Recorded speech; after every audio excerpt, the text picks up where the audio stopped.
Vie repris maintenant par les 24 plus belles voix d'Afrique, c'est la vie. J'espère seulement que ça vous a rappelé de bons souvenirs et que vous vous êtes rappelé justement de cette chanson de Henri Dikongé qui avait fait le tour du monde. Le sujet qui nous intéresse ce jeudi matin, présidentiel au Tchad, Idriss Déby intimide ses rivaux par la force. Keb Zabo se retire, c'est le principal opposant de ce côté-là. Il s'est retiré de la présidentielle, on ne sait pas s'il va revenir, en tout cas sur le plateau. Mes invités sont là, ils commencent d'ailleurs à arriver. On va y aller au pas de course d'ailleurs en les présentant ce matin, le temps pour Simon D de s'installer. Bonjour Simon D, bienvenue à vous. Bonjour Ngos, merci de m'inviter encore une fois sur ce plateau pour débattre sur des sujets aussi sensibles et importants pour l'Afrique. Je dis bonjour à tous les techniciens, tous les téléspectateurs d'IBS dans le monde entier qui sont scotchés en permanence pour nous écouter, malgré nos tas et nos avatars. Ils vont supporter. Merci beaucoup d'être là ce matin, Simon D. Bonjour au panel que tu vas présenter. Merci. André Kisselfanga, bonjour, bienvenue à vous. Bonjour, monsieur Jocelangos. Merci de m'avoir invité encore sur ce plateau de DBS Matin. Bonjour aux techniciens qui travaillent d'arrache-pied pour que nous soyons vus en Mondiovision. Bonjour aux panélistes. Vous avez déjà présenté monsieur Simon, que je suis content encore de partager le plateau ce matin avec lui. Laissez-moi commencer comme d'habitude. Au commencement était la parole était avec Dieu et toutes choses ont été faites par la parole. Je voudrais partager juste un bout de verset de Genèse 1, le verset 1. Au commencement, Dieu créa. Toutes choses commencent par Dieu. Rien ne s'est fait sans Dieu.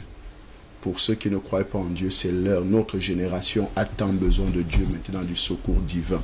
Parce que tout ce que nous voyons aujourd'hui, même Sodome et Gomorrhe sera traité véritablement avec beaucoup de douceur par rapport à cette génération-ci. Parce que tout ce que nous voyons, c'est tellement grave. Nous avons besoin du secours de l'Éternel. Et le secours ne vient ni de l'Orient ni de l'Occident, mais le secours vient de l'Éternel. Merci d'être là ce matin, docteur André Kisselfanga.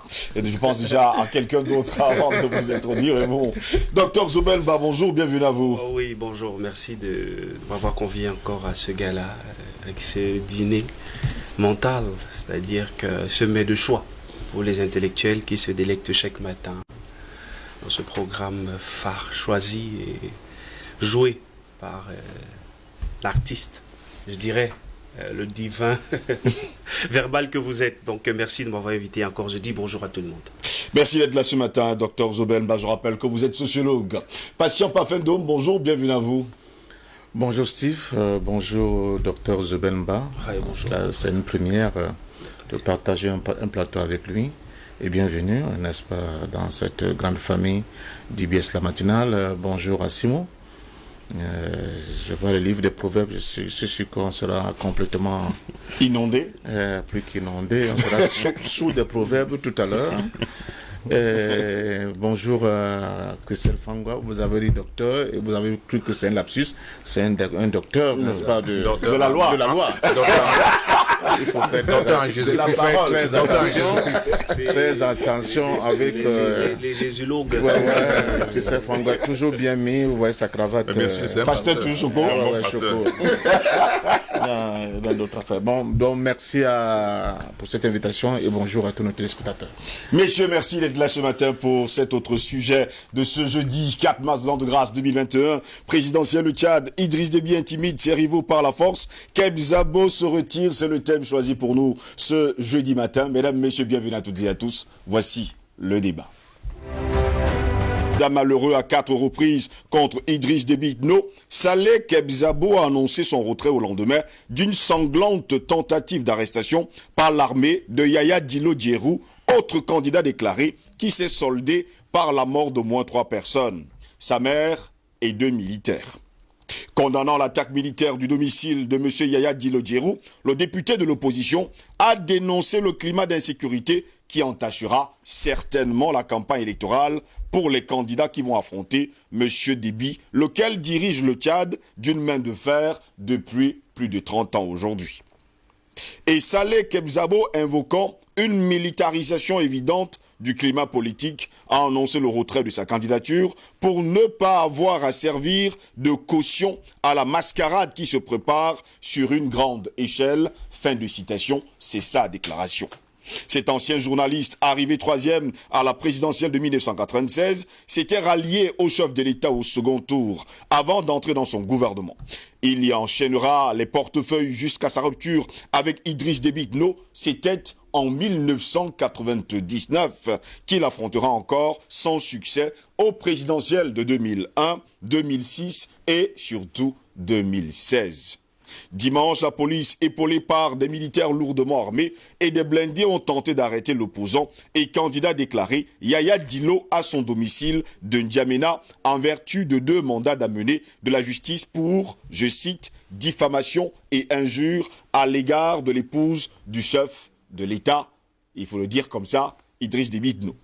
Le mouvement de Yaya Dillo Djerou, le Front Nouveau pour le Changement, a assuré dans un communiqué que 5 membres de la famille de l'opposant, dont sa mère, ont été tués par un corps d'élite de l'armée qui ont défoncé son portail avec un char blindé.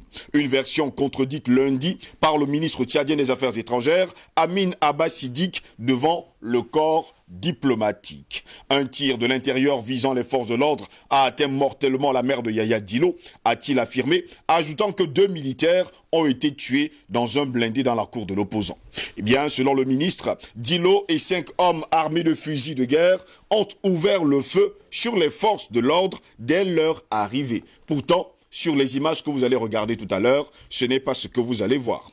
Puis, un blindé léger est entré dans la cour du domicile et a été pris d'assaut. 2 membres de l'équipage ont été tués. Dans la cohue, les soldats ont laissé partir des civils et Yaya Dillo Djerou s'est probablement échappé en se cachant parmi eux, a assuré le ministre tchadien. Sa position demeure inconnue, a confirmé lundi le procureur de la République de N'Djamena, Youssouf Tom. Ancien chef rebelle et membre de la même ethnie Zagawa que le président maréchal Idriss Déby Itno, Yaya Dillo Djerou avait rallié en 2007 le président tchadien dont il était devenu ministre avant d'occuper plusieurs postes de conseiller à la présidence. Il fut ensuite représentant du Tchad à la Commission des États de l'Afrique centrale jusqu'en 2020 avant de rejoindre l'opposition. Lundi, quelques blindés et des membres de la garde présidentielle et de la gendarmerie étaient encore positionnés près du domicile de Yaya Dillo Djerou. L'accès à Internet mobile, quasiment impossible dimanche dernier, était encore fortement perturbé au cours de ce début de semaine. Depuis plusieurs semaines d'ailleurs, le gouvernement tchadien interdit systématiquement et réprime durement toute manifestation de l'opposition et de la société civile qui réclame l'alternance et plus de justice sociale. Amnesty International a dénoncé ces restrictions non nécessaires et disproportionnées du droit à la liberté de réunion pacifique et des arrestations arbitraires. Outre Idriss Déby Itno, une quinzaine de personnes ont annoncé leur intention de déposer leur candidature à la présidentielle. Mais la Cour suprême doit publier dans les jours qui viennent la liste de celles officiellement retenues. Car, il faut le préciser, la présidentielle est prévue pour le 11 avril prochain. On parle bien sûr du 11 avril 2021. Mais pour mieux comprendre les choses, messieurs, regardons ensemble ces images prises justement par la réalisation.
de ce qui s'est passé justement dimanche dernier. On parle bien sûr d'un des opposants et justement un des frères, hein, il faut le dire comme ça, du président maréchal Idriss Déby, qui est également Zagawa comme lui, Monsieur Djerou, qui a disparu entièrement et totalement.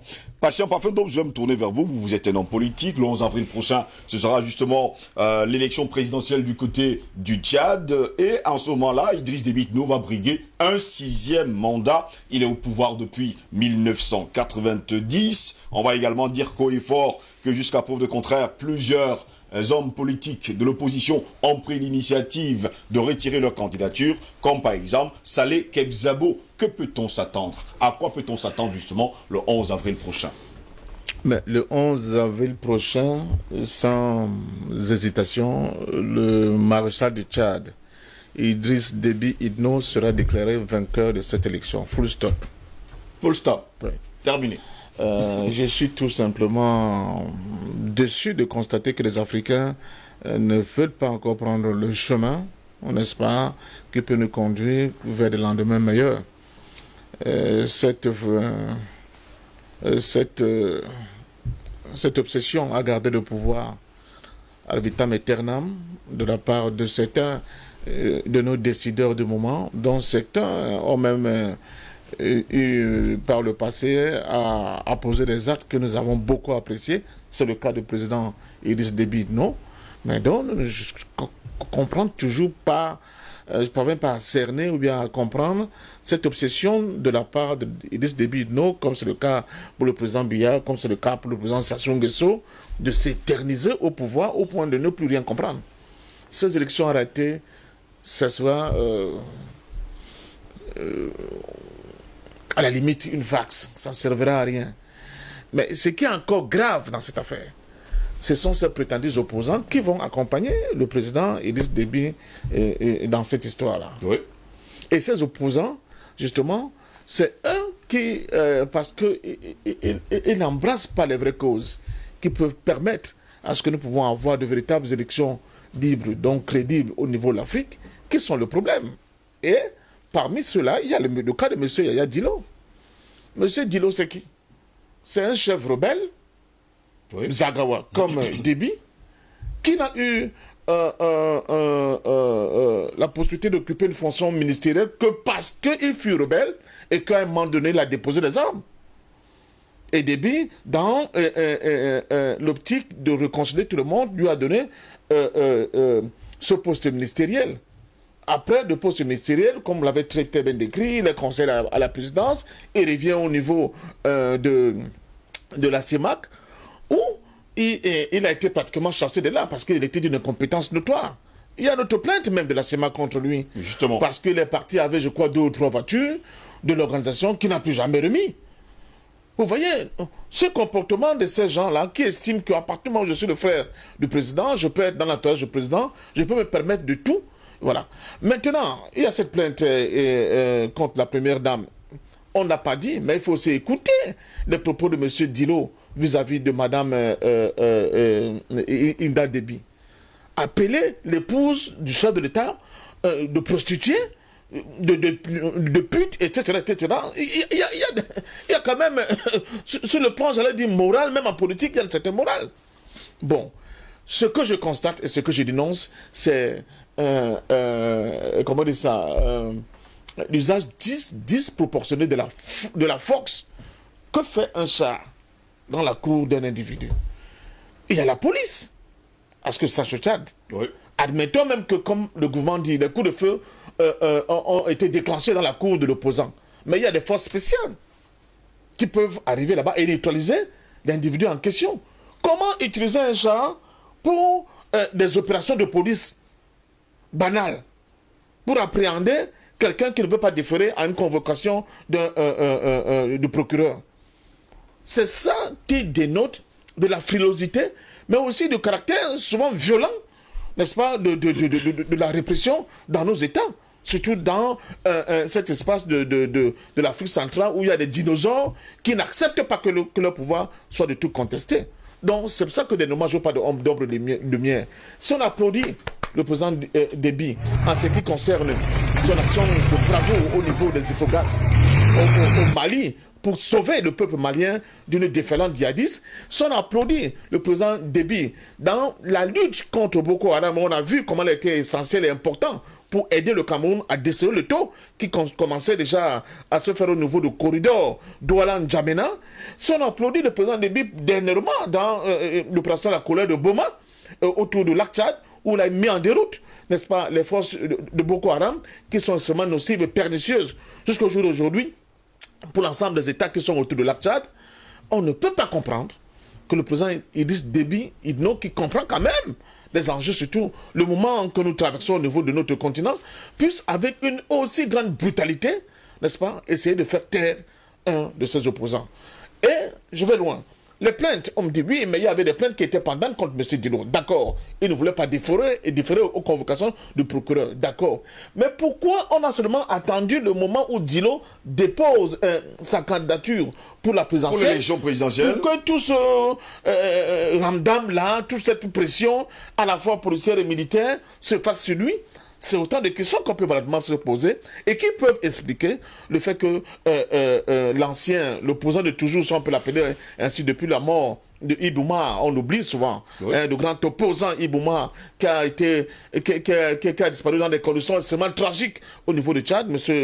Kezabo, se retire de la compétition parce qu'il n'y a plus, j'allais dire, le calme, la sérénité nécessaire qui doit participer, n'est-ce pas, au déroulement d'une élection. Donc je crois que là, les forces de maintien de l'ordre tchadiennes ont fauté, ils ont gravement fauté, ils ont entaché l'image du Tchad d'un point extrêmement noir, mais il faut aussi souligner et le dire avec force, le problème de l'Afrique, surtout l'Afrique centrale, c'est que ceux qui se réclament être des opposants au système, souvent ne sont rien d'autre que des aigris de ce même système.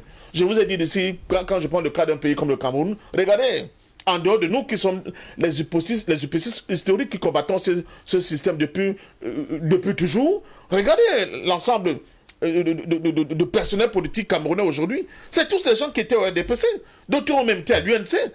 Ils ont été ministres, ils ont été députés, ils ont été maires, ou bien ils ont été dans l'entourage de ces gens-là. C'est eux qui, plus tard, qui ont bénéficié, qui ont beaucoup bénéficié de ce régime, qui se réveillent un matin et ils disent « Nous nous opposons à Paul Biya, nous nous opposons à Idriss Déby, nous nous opposons à SY ».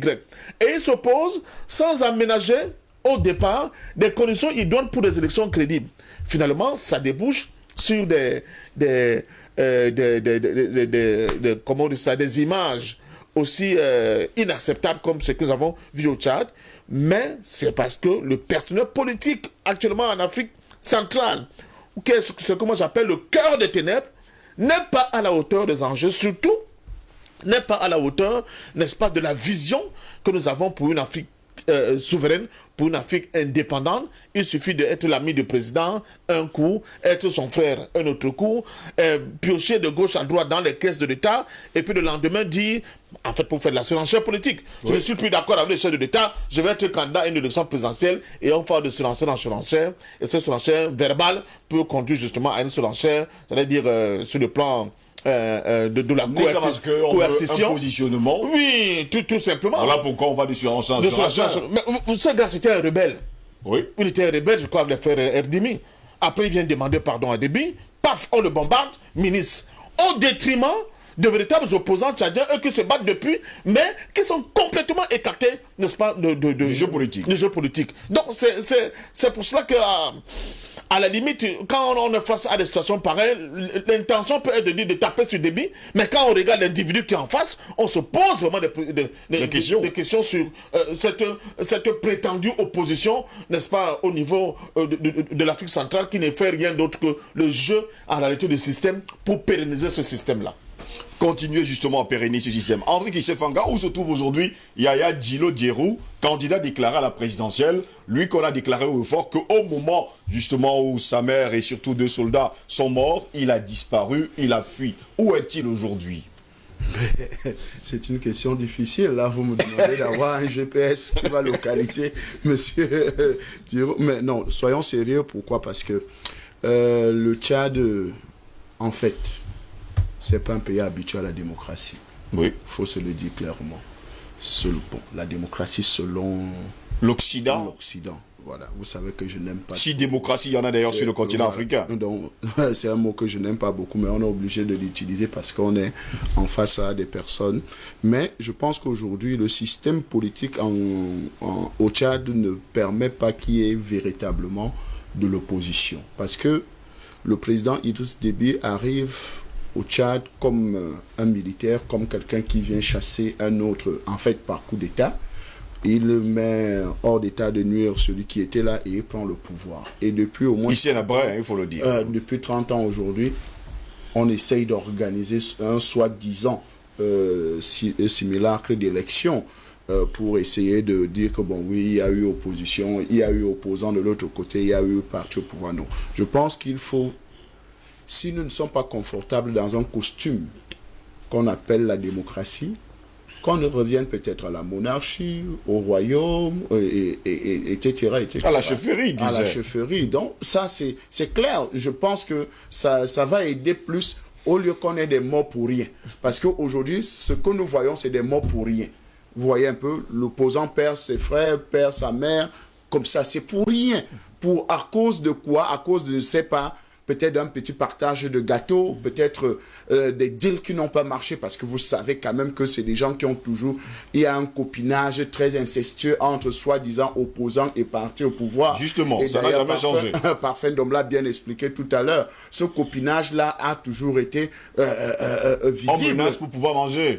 Exactement. En fait, c'est comme si on procédait par un petit chantage à celui qui dirige que, bon, ok, je veux un peu plus. Ou bien tu as diminué un peu ma ration alimentaire dans l'opposition. Donc, il faut que tu augmentes un peu. Donc, vous voyez que ça devient un peu... Nous prenons des exemples. Nous voyons cela se passer dans d'autres pays. Nous avons vu quelqu'un dans un pays qu'on appelle le Cameroun qui a mangé 7 ans avec le pouvoir et subitement devient soi-disant le grand messie. Vous voyez un peu, et il y a un panéliste que j'aime beaucoup qui avait dit, mais si celui qui est au pouvoir là est un diable et que tu es déjeuné avec le diable pendant 7 ans, ça veut dire que toi-même tu es un petit diablotin.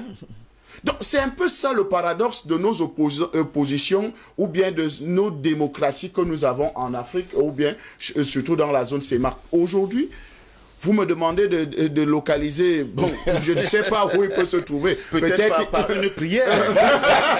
Peut-être il est dans une prison quelque part, ou bien il a été capturé. Parce qu'on a souvent tout fait de dire à André Christelle Fanga, oui, il a disparu, alors qu'on sait justement la manière utilisée sur le continent africain. Quand vous êtes quelqu'un qui fait beaucoup de bruit, on vous arrête tout de suite, on vous met dans une prison quelque part, et on déclare que vous avez disparu. C'est pour ça que je ne veux pas m'aventurer. Je ne veux pas m'aventurer dans...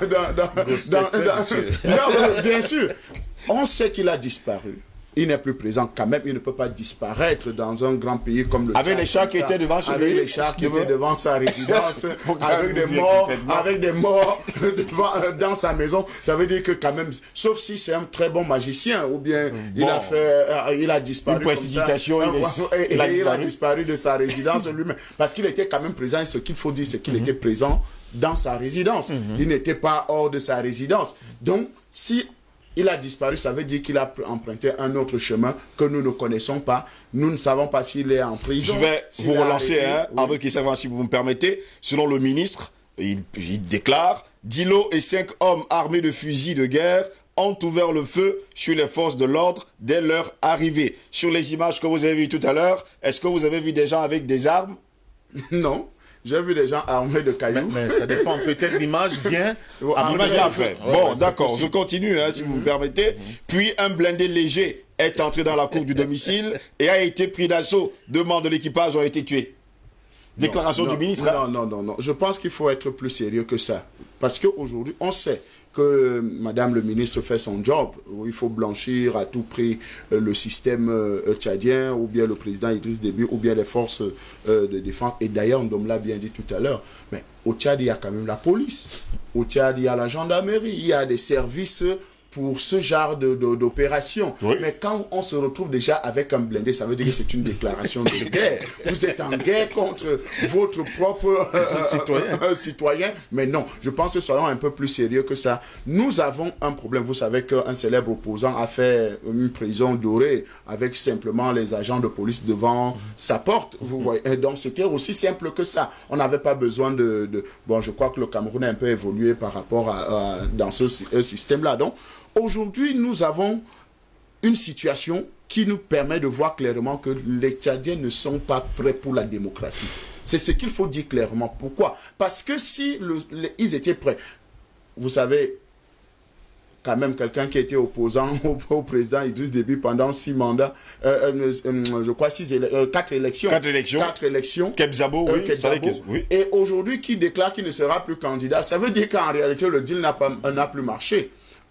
Suivez bien mon raisonnement. Pourquoi? Parce que je pense qu'il y a une opposition qui sert d'accompagnement aux différents leaders africains pour valider leur mandat. Aujourd'hui, que le deal peut-être ne correspond plus, ou bien des choses n'a pas marché, ne marchent plus véritablement, alors il faut changer, il faut peut-être pousser plus loin le chantage et tout le reste. Et je crois qu'on ne peut pas continuer à vivre de chantage dans nos différents États, surtout en matière électorale. Parce que la vérité, c'est que c'est le peuple qui est floué. Le peuple n'arrive plus à avoir de vrais représentants, que ce soit à l'Assemblée, que ce soit à la présidence de la République. Parce qu'il y a une opposition qui essaye de diluer le combat du peuple. Parce que la vérité, c'est que si aujourd'hui, les marches de l'opposition sont interdites, les marches de la société civile sont interdites. Oui. Donc aujourd'hui, ça veut dire qu'en réalité, le peuple ne peut plus s'exprimer. Une partie du peuple, parce que nous disons, quand nous parlons du peuple, souvent nous avons comme si c'était la quasi-majorité de tout l'ensemble d'un pays qui était contre, alors que de l'autre côté... Si c'est une motion de soutien pour le président Déby, vous aurez les gens marqués. Hein. Ne vous inquiétez surtout pas. Donc, voilà un peu la situation dans nos États. Donc, ces opposants aussi ont besoin aussi d'être quand même un peu sérieux. Parce qu'en réalité, commencez à vous attaquer déjà d'abord à l'épouse du président de la République avec des mots grossiers, même si c'est vous-même. Sinon, c'est pas normal. Nous le savons personnellement. Je vais m'attaquer à vous. Je vais m'attaquer à vous. Vous comprenez un peu? Parce qu'en réalité, on ne peut pas injurer la femme du président, traiter de tous les noms d'oiseaux. Vraiment, c'est mal poli d'abord pour cette opposition-là. Et deuxièmement, prendre des dispositions. Parce que dans sa résidence, quand même, ce qu'on ne dit pas, c'est que vous savez que c'est quelqu'un qui est habitué à la manipulation des armes, parce qu'on ne vous dit pas qu'il y avait quand même des armes chez lui. On n'a pas vu des gens sortir des armes, mais dans sa résidence, il y a des armes de qualité. Tous les services de renseignement sont d'accord avec ça.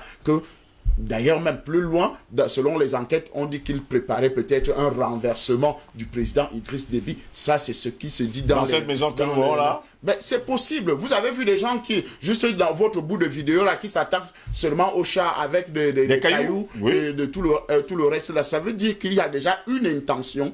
Il peut avoir une révolte ou bien une intention de faire face à l'armée régulière. Donc, arrêtons, si nous ne sommes pas capables d'aller en démocratie, vraiment, allons, peut-être les régimes militaires, il y en a, ça existe, les régimes monarchiques, ça existe, les royaumes, ça existe, totalitaires, totalitaires, ça existe partout. Vous savez que partout dans le monde, chacun a son système, adopte son système, nous pouvons aussi adopter le nôtre. Simon Dey, il y a encore quelques années, Idriss Déby Itno a déclaré haut et fort qu'il aurait voulu quitter le pouvoir et que la France est venue le voir pour lui faire comprendre qu'il pouvait changer la Constitution pour le maintenir au pouvoir. Et d'ailleurs, la France lui avait envoyé des constitutionnalistes pour changer justement cette même Constitution. Aujourd'hui, est-ce qu'on va dire également qu'en cette année 2021, Idriss Déby a été approché par la France pour lui demander de rester demeuré au pouvoir, parce qu'on ne va pas également oublier qu'il est l'allié quand même de l'Occident dans la lutte contre le djihadiste, dans le G5 Sahel, avec la force Barkhane et dans plusieurs endroits. Est-ce que la France s'est rapprochée de lui? On se rappelle également le 31 décembre dernier, Yves Le Drian et sans oublier les autres sont allés le voir. Était-ce pour lui dire non, on a encore besoin de toi pour le combat, ou alors pour nous aider dans notre sale besogne? Monsieur Ngos, l'analyse de ce problème tchadien est hyper compliquée parce que il y a d'abord le test, le contexte et les prétextes. Oui. Le test, pourquoi? Parce qu'on ne sait pas pourquoi les opposants posent au moment précis où on va aux élections. Pendant toute la période où le monsieur est au pouvoir, personne ne fait aucune action, aucune réaction. Quand le moment des élections arrive, les gens s'agitent partout. J'ai l'impression qu'ils veulent fonctionner exactement comme ça s'est passé en Centrafrique. Parce qu'en Centrafrique, chaque fois que quelqu'un s'agit au moment des élections, après les élections, on le met dans le gouvernement. Oui. Il reste à un certain moment, quand ça finit, il commence à s'agiter, il sort, il se prépare encore pour faire des activités pour qu'on l'intègre au pouvoir. C'est exactement de la manipulation, comme il a dit Fanga, et puis... Parce que parfait, non? Non, il faut qu'on fasse très attention. Parce que c'est que je veux absoudre personne. Quand je parle du test, qu'est-ce que Déby est en train de faire? Il fait un test sur ses opposants dans le contexte présent, ou bien il a des prétextes de la guerre qui se passe en Centrafrique. C'est autant de questions qu'il faut se poser avant d'évoluer dans le débat. Pour la simple raison que je ne peux pas comprendre que un monsieur qui a utilisé une échelle pour monter, à l'arrivée, il enlève une marche en passant qui ne va pas le redescendre par la même échelle. C'est quand même curieux. C'est curieux. Parce que ce monsieur Kizabo, il était au pouvoir, il a utilisé l'échelle pour monter. En redescendant, il enlève une marche. Et Yaya Dilo, excusez-moi. Il enlève une marche. Il oublie qu'il va pouvoir remonter par cette marche. Quand il est hors du pouvoir, il se met à insulter la femme du monsieur avec qui il était. Ils ont dealé, ils ont mangé ensemble, du même village. C'est quand même curieux. Il y a une opposition un peu qui me laisse un peu sur ma soif, parce qu'en Afrique, on ne sait pas qui fait l'opposition et qui ne fait pas. Finalement, ce sont des gens qui ont faim. C'est ma conclusion. C'est des gens qui ont faim et qui cherchent chaque fois à se positionner en dehors de l'intérêt de la population. Parce que je ne vois pas qu'est-ce qu'il peut faire pour l'intérêt de la population là où il est. Il n'a rien fait pendant qu'il était dans le gouvernement. Oui. Est-ce que c'est maintenant qu'il sera chef d'État qui va faire quelque chose? Et je ne sais pas. On a vu comment les choses sont passées. Pendant la période de fête le 31 décembre, il y a les Français qui sont partis dans le village de Déby le rencontrer. Village maternel. Maternel. Après, il est rentré en France voir... Amdjaras. Il est parti voir Macron. On ne sait pas ce qu'ils ont négocié avec Macron. Pour leurs intérêts, ou bien c'est les intérêts du peuple tchadien, ou bien pour... Non, il faudrait que nos frères chefs d'État africains commencent à être au moins au service du peuple. Parce que vraiment, j'ai honte quand je vois un président tchadien qu'on soutient, que nous soutenons, parce qu'on a vu les actes qu'ils ont posés. Finalement, on se demande, est-ce que les actes qu'il a posés n'étaient pas en bisbille avec le pouvoir français?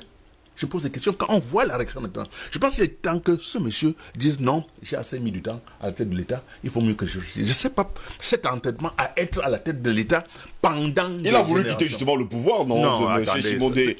Et il a déclaré au fort qu'il a voulu quitter le pouvoir. C'est la France qui lui a poussé à revenir. Il a dit à Mondovision. C'est la France qui demande de se présenter encore. Il peut être sous pression également, M. Simondé. La pression atmosphérique. Il n'a qu'à faire tomber la pluie. Non, il faut qu'on arrête de rigoler. Je dis que les chefs d'État, quelle que soit la pression, ils peuvent décider que je ne me présente pas.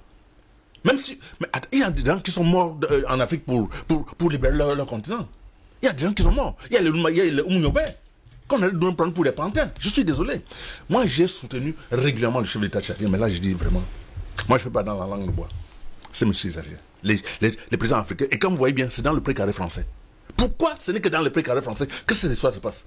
J'ai envie de dire que le chien ne change pas sa manière de s'asseoir. Il faut qu'on fasse très attention avec la manière dont nos chefs d'État fonctionnent en Afrique centrale et même dans le précaré français, parce que ça commence à trop bien faire. Parce qu'on ne peut pas comprendre qu'un monsieur qui a fait tant de choses au Tchad, et sur le continent africain. On lui a fait confiance, on a vu, c'est clair. Au moment où il faut partir, il faut qu'il se mette à poser des actes comme ça. Négatif. On ne peut pas chercher à tuer un moustique avec un canon. Non, c'est pas possible. Il faut qu'on arrête un peu. Moi, je suis vraiment désolé. Il faut que les gens apprennent à quitter le pouvoir. Monsieur Ngos, vous allez me permettre de dire une chose que j'ai oublié de dire au début. Parce que hier, vous vous rappelez, je suis dans un groupe qu'on appelle le Made in Cameroun. Oui. Hier, à Yaoundé, on a arrêté un de nos membres parce qu'il traînait avec lui des produits pour soigner les gens. On l'arrête, au lieu qu'on prenne ces produits pour envoyer au ministère de la Recherche scientifique, pour qu'on analyse pour savoir s'il y a des toxines, on dit qu'on va détruire. Et pourtant, nous consommons chaque jour des produits qui viennent de l'Occident, on ne sait même pas ce que c'est. On ne sait même pas la composition. On ne connaît pas la composition. Oui. Maintenant, on a un groupe qu'on appelle Madika qui fait un travail sérieux. C'est un regroupement de tous les Camerounais qui produisent tout ce qu'on consomme et vérifier et contrôler. On a des magasins un peu partout au Cameroun. Pourquoi est-ce que le gouvernement ne peut pas rappeler des gens comme ça, appeler la présidente du groupe et lui dit on a arrêté un nouveau militant, venez nous garantir que les produits qu'il a là, s'il y a un problème, vous répondez. On l'arrête, on prend les produits, on confisque. Et pourtant, il y a plein de faux produits qui circulent dehors, personne ne réagit. Ça me fait trop mal. Et c'est le lieu ici de féliciter tous ces Camerounais qui pensent que désormais on va produire Camerounais et consommer Camerounais. Vraiment, je tire mon chapeau. Docteur Zobel Mba, je vais me tourner vers vous. On ne va pas également oublier que le Tchad fournit des soldats et des appuis financiers à des forces internationales comme le G5 Sahel, la force multinationale mixte en abrégé FMM au lac Tchad et se bat aux côtés des Français de l'opération Barkhane. N'est-il pas aujourd'hui le bon temps de déclarer au fort que parce que Idriss Déby est un maillon très fort dans la politique française du continent africain qu'il faut peut-être pour certains qu'ils partent. Enfin, pour certains, ils travaillent un peu trop pour la France. Je vais dire déjà ici que l'analyse en ce qui concerne les présidents africains et le président Idriss Déby doit être froid. Parce que si on regarde avec émotion, on va se tourner vers ce que le plus souvent les opposants africains ont l'habitude de dire durer au pouvoir. Déjà, remarquons que la culture africaine, elle est faite ainsi. C'est-à-dire qu'elle est patriarcale. C'est-à-dire quand je suis le père, je reste jusqu'à la mort. C'est un titre qui est donné par Dieu. Je pense que le pasteur ne démentira pas là-dessus. Mais est-ce que c'est parce qu'il joue un grand rôle dans la stabilisation, je vais dire, garder un soupçon de paix, parce que pour dire réellement il n'y a pas la paix, mais il joue un grand rôle, parce que déjà lui c'est un... Pour beaucoup il joue un rôle justement avec la France. Hein. Oui. Bon, je ne dirais pas la France, mais je dirais il joue sa partition musicale. Il joue ce qu'il doit faire, parce que nous savons tous qu'aucun président africain, surtout du précaré français, n'a les mains libres. Il est lié à un niveau, un moyen, quelque chose les lie et dicte à partir de la cellule africaine à l'Élysée les consignes pour que chaque président agisse en fonction de cela. Oui. Alors, s'il faut dire aujourd'hui qu'il a trop travaillé, il faut qu'il parte, je dirais non, parce qu'il n'a même pas travaillé. C'est vrai que je félicite déjà toutes les actions qu'il a eu à mener, mais les grands couloirs où on l'attendait réellement, on ne l'a pas vu. C'est vrai qu'il a frappé fort à un moment donné, mais où il faut réellement qu'il marque sa citoyenneté africaine et la vision qu'il a de la libération du Tchad proprement dit, parce que c'est fort de dire oui, je milite pour la stabilisation de l'Afrique, de la sous-région et tout ceci, mais dans son propre pays, est-ce qu'il impulse réellement ce qu'on attend de lui au bénéfice de la population? Donc si on dit que c'est parce qu'il joue un grand rôle, qu'il faut qu'il y reste, non, je dirais non. Mais je dirais tout simplement qu'il faut du temps pour implémenter un certain nombre de choses, d'autant plus qu'il a les mains liées. Mais si on part sur l'échiquier politique africain, je veux déjà qu'on élimine ce mot, oui, démocratie. Parce que ça n'existe nulle part ailleurs sur cette terre. C'est un verbe qu'on a utilisé pour embrouiller les gens. On parle de démocratie, il n'y a pas de démocratie en France, nous suivons tout le temps. Aux États-Unis, il n'y a pas de démocratie. Les élections sont passées tout à l'heure. Je ne dirais pas que c'est un modèle de démocratie. Et si on rentre un peu au niveau du Tchad et qu'on voit les deux opposants, je vais dire le petit frère de Idno, ils ont mangé ensemble.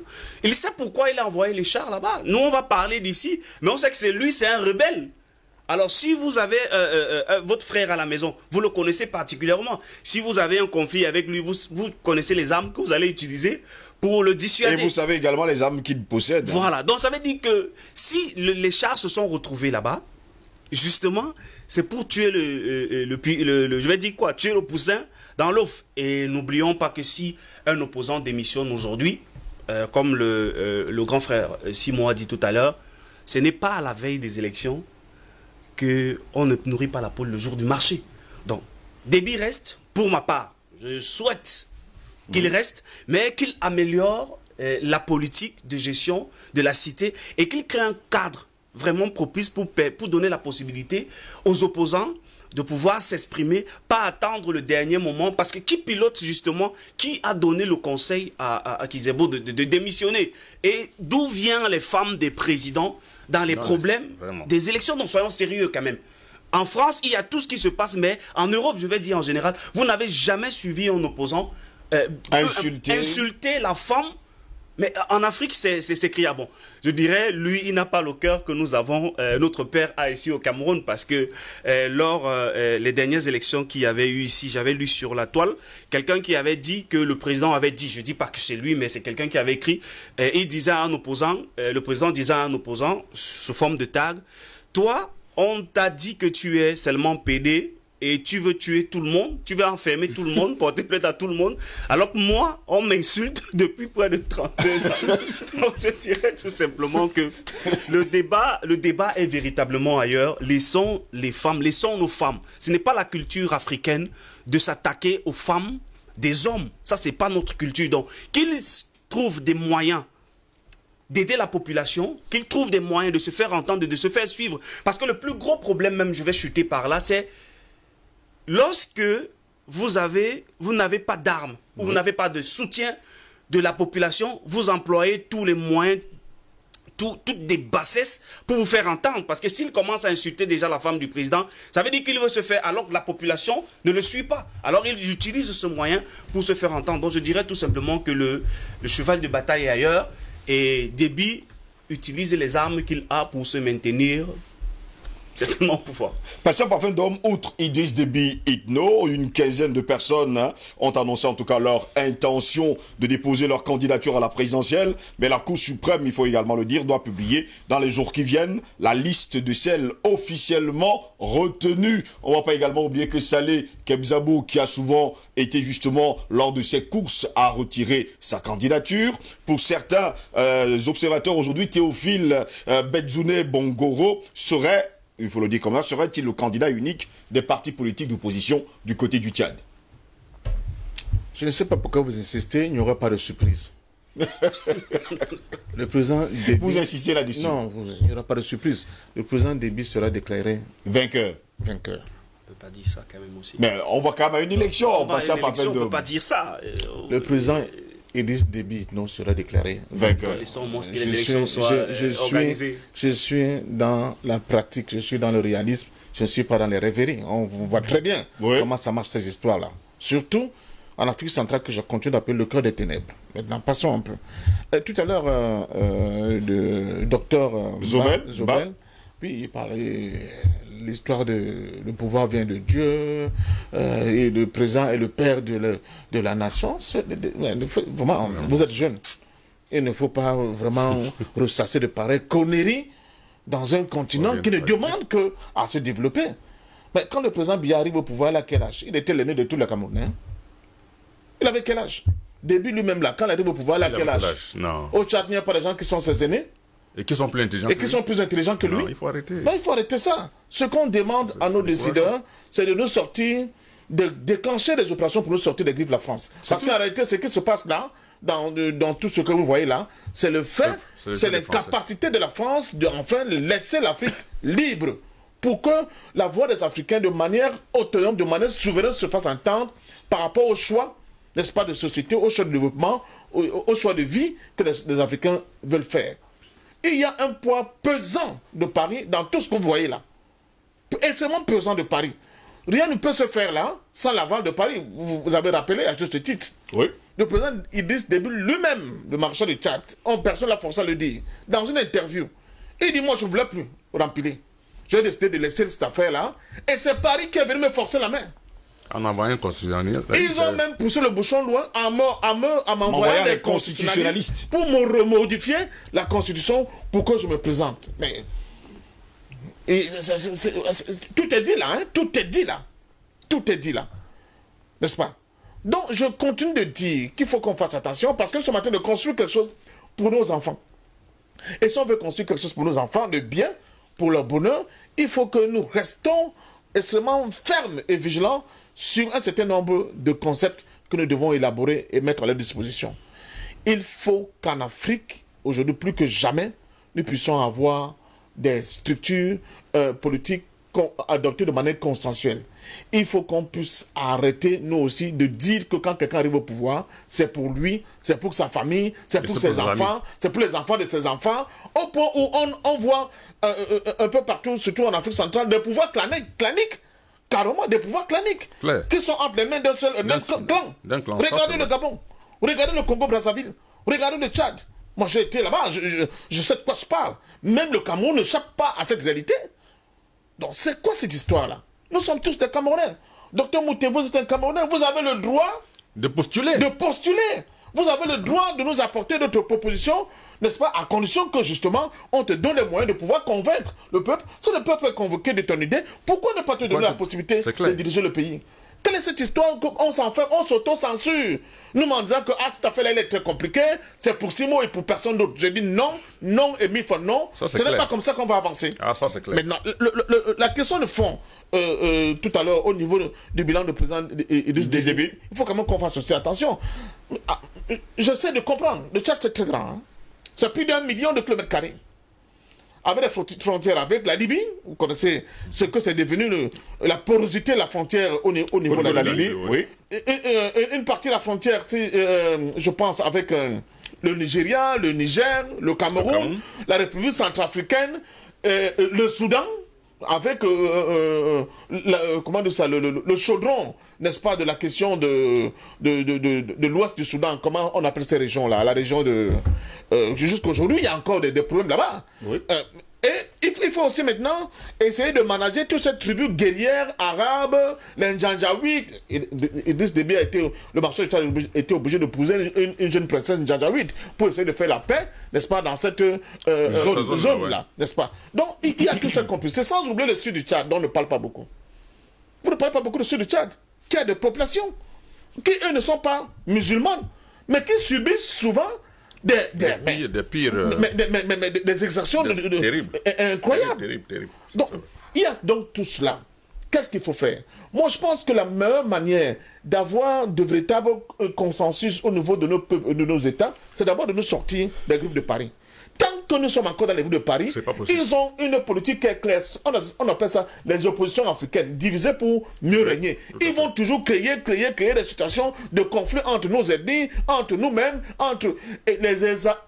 exacerber les contradictions ethniques qui sont réelles, mais ils vont le transposer sur le plan politique pour semer complètement le bordel. Yaya Dilo, c'est... À l'heure où je veux parler, l'affaire est en train d'être réglée en famille. Hein. On dit qu'il a disparu. Soit il a été arrêté, soit au niveau familial maintenant, on est en train de négocier pour voir ce qu'on va régler. Oui. Est-ce que la vie d'une république peut dépendre des aménagements de cuisine de cette espèce-là? Mais c'est quoi cette histoire-là? Où nous sommes les Africains, nous sommes les Africains. Il faut qu'on aille vers l'unité politique de notre continent, en commençant par l'unité de la politique de l'Afrique centrale. Il faut que nos dirigeants comprennent une chose. On va retenir leur nom quand ils seront capables de construire quelque chose qui va les survivre. Qu'être capable de passer les témoins et de voir que celui qui a repris les témoins continue l'œuvre pour laquelle vous êtes sacrifiés. C'est ça qui va faire de ces gens-là des grands hommes. Sinon, je suis désolé, on parle de Congo-Kinshasa aujourd'hui, mais quand on dit référence à un homme politique au Congo-Kinshasa, c'est qui? C'est Lumumba qui sort. Alors qu'à cette époque, il y avait beaucoup d'hommes politiques. Hein? Il y avait les Kasavubu, les Tchombe, qui en parlent encore? Personne. Ou bien quand on fait référence à ces gens-là, c'est de manière négative. Je ne parlais pas de Mobutu lui-même. Vous voyez? Donc, il faut que les Africains s'inscrivent. Et c'est là la différence que nous avons avec les autres peuples du monde. Regardez les Asiatiques. Même quand vous prenez la Corée du Sud, il y avait un grand dictateur là-bas. Hein? À la fin, quand il a fallu démocratiser la Corée du Sud, on l'a amené au tribunal. On a dit, toi, ce que tu as fait chez nous là, ça va à la casse-prison. Mais après, ces mêmes Coréens se sont ressaisis. Ils ont dit, mais ce gars, il nous a pris de l'état néant et il nous a mis dans la position d'une puissance. Sur le plan planétaire, on ne peut pas l'envoyer en prison. Des nôtres, je vais dire que leur bilan, ça va être quoi? Ça va être quoi le bilan de nos gars là? C'est de continuer d'entretenir le franc CFA, de se coucher, d'accepter les bases militaires sur notre continent, hein, tout le temps, partir même en catimini, rencontrer Macron à Paris, ça va être ça leur bilan. Alors que les Africains crient. Ils disent, on ne veut plus de ces accords de coopération. Nous ne voulons plus de ces bases militaires. Nous ne voulons plus de ce franc CFA, cette monnaie nazie qui nous étrangle, qui continue de nous étrangler et de nous étrangler. Nous voulons des Sankara. Nous voulons que les débits se transforment en Sankara pour dire à la France, cette fois-ci, nous en avons marre. Nous voulons nous libérer définitivement, n'est-ce pas, de votre joug parce que nous en avons assez pour le bonheur de nos peuples. Et construire n'est-ce pas, des synergies sur le plan économique. Moi, je rêve d'un chemin de fer tout à fait cessant qui partirait de Ngaoundéré pour N'Djamena, et puis après faire la liaison jusqu'au Soudan, au port Soudan. Je rêve des routes qui partiraient pratiquement de la Centrafrique, traversant tous nos pays de l'Afrique centrale pour faire des liens. Je rêve des écoles, je rêve par exemple des technopoles, n'est-ce pas, au niveau de l'Afrique centrale, avec toutes nos connaissances, nos brillantes intelligences, pour commencer à penser nous-mêmes notre propre développement. Je vous donne un dernier exemple pour sortir. Coronavirus est arrivé, non? Vous voyez comment tout le monde se débat avec les vaccins. On vend les vaccins à tout le monde.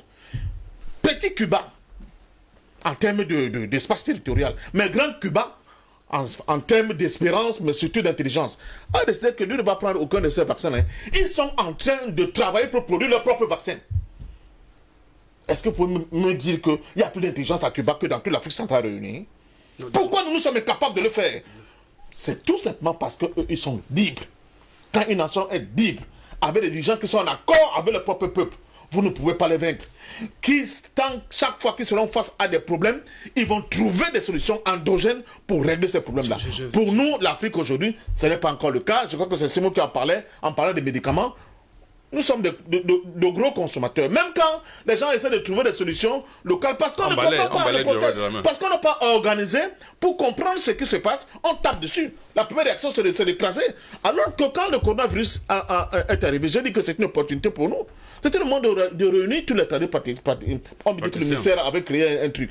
Pour dire que votre pharmacopée là, même le cardinal, l'archevêque de Douala, votre pharmacopée là, apparemment, elle produit des résultats. Est-ce que vous ne pouvez pas commencer à travailler de manière scientifique pour pouvoir nous produire quelque chose? Et subventionner justement cela. Mais l'État, en cas d'État, subventionne et vraiment donne la possibilité pour que cela soit possible. Non. Il y a beaucoup d'entre eux qui ont défilé sur votre plateau. Ils sont repartis dans la nature. Sans que l'État ne se saisisse de cette opportunité. On a mis 7 milliards pour acheter les ambulances. C'est pas possible. Allons-y rapidement. Je voulais dire quelque chose. Donc je voulais dire quelque chose. Oui, allez-y, docteur. Je ne suis pas d'accord avec vous. Oui. Je suis jeune, c'est vrai. Je ne parle pas dans ce sens-là, mais par rapport à ce que vous avez dit, ma façon de penser, je me bloque au niveau du pouvoir. La réalité est à notre niveau où, avec l'expérience que certains de nos présidents ont acquis, bon, on va parler de transition au niveau de Kabila et l'autre.